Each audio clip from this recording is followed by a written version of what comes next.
Alright, this video is about symbols, and I will break it up because really needs to be broken up. If you understand how many symbols there are and all the different religions and different families and family crests, clans, tribes, etc.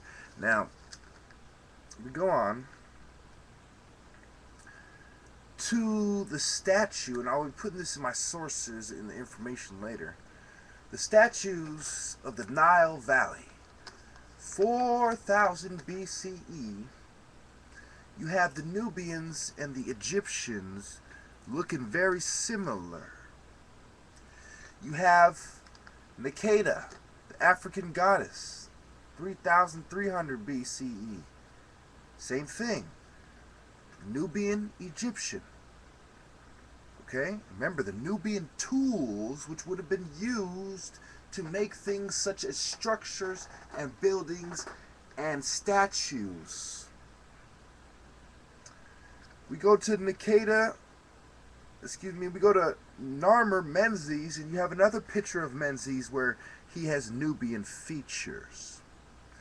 And we go to the next slide.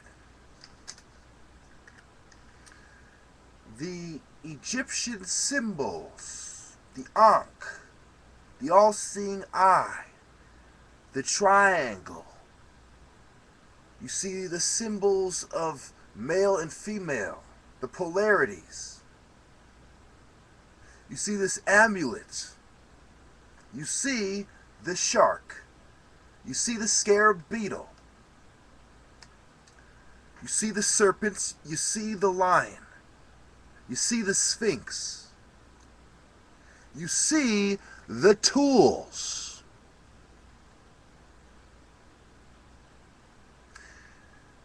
You see the crown of Pharaoh.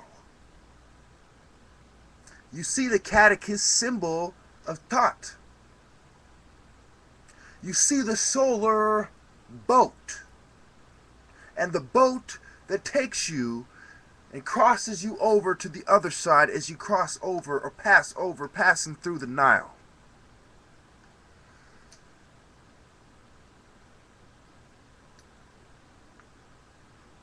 You also see the Sith.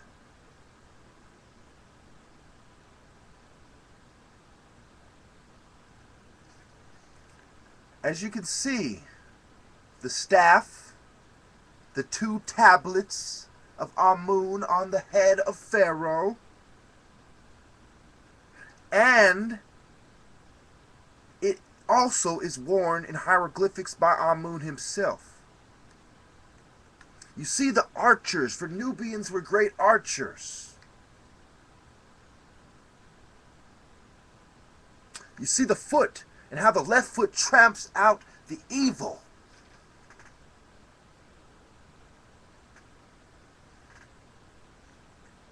You see the rising sun, as well as sacred geometric figures, such as the 8-pointed star within the wheel or circle. You have the right angle triangle. Symbols of masonry, symbols of religions from all over the world. They originate in Kemet, in Egypt. Sekhmet, Bastet. And we continue. Also the hand ready to receive the offering. What do we have here? The cuneiform and the pictograph. And its comparison to hieroglyphics, when it was the black man who taught the Sumerians and the Babylonians their written religion. Their symbols and the origins of writing have to do with symbols of the gods taken from Africa, the Rift Valley, the Nile Valley regions, Upper and Lower Egypt, the sag, the head, hand, barley, bread, water, day, bird. As you can see,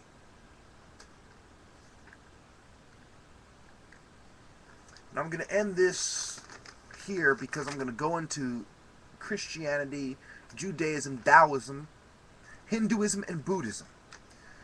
Because as we all know, Hinduism far predates Buddhism, as do Manchu arts predate Kung Fu and martial arts from the Shaoxi forest, which became Shaolin, practiced by monks whose religion and symbols and Kung Fu stances and positions come from the temples and war temples of Egypt, the sun temples of Heru, the god of war, for example. Because remember, in Egypt, like many other ancient traditions and cultures, the doctors, the scientists, and the priests were all the same in the priesthood temple, studying religion, science, and medicine as if it was one, as well as the stars. That's why the symbols represent more than one thing.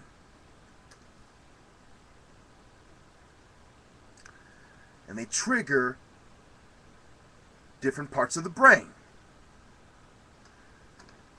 I would be getting into the MOA and the LTP and the neurons and the neurotransmitters and the synapse effect and the synaptic receptors and the key in the lock and how it pertains to the key in the lock in masonry. I could draw the parallels with the symbols right now,